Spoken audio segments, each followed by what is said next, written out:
I felt the crack before the world slowed.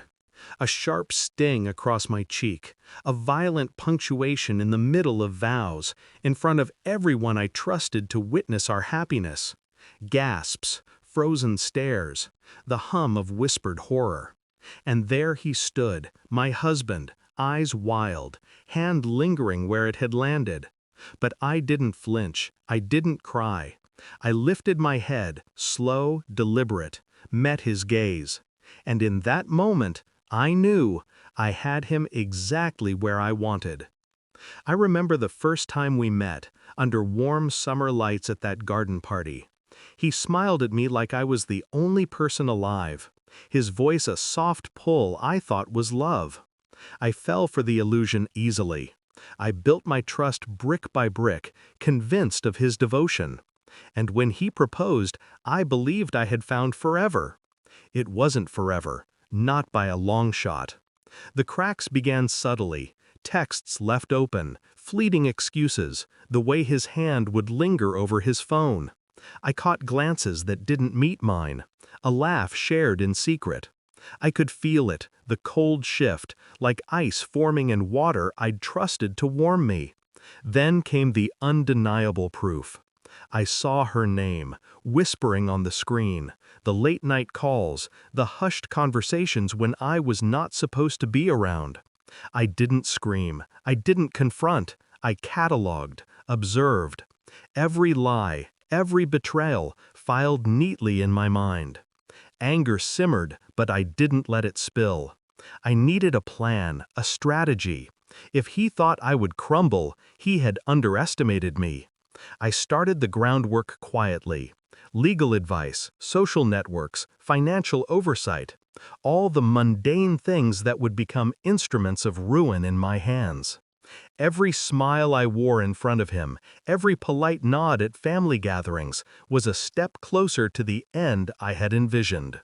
Months passed, and I became invisible yet omnipresent.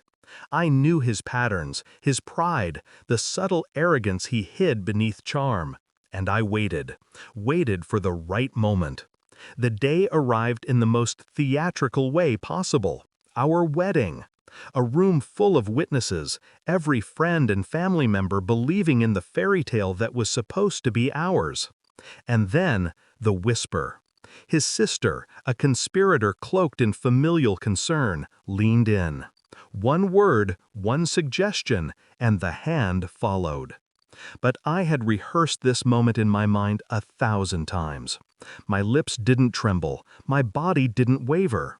I lifted my head, let my hair fall back, and met him with a gaze that didn't seek forgiveness, it demanded recognition.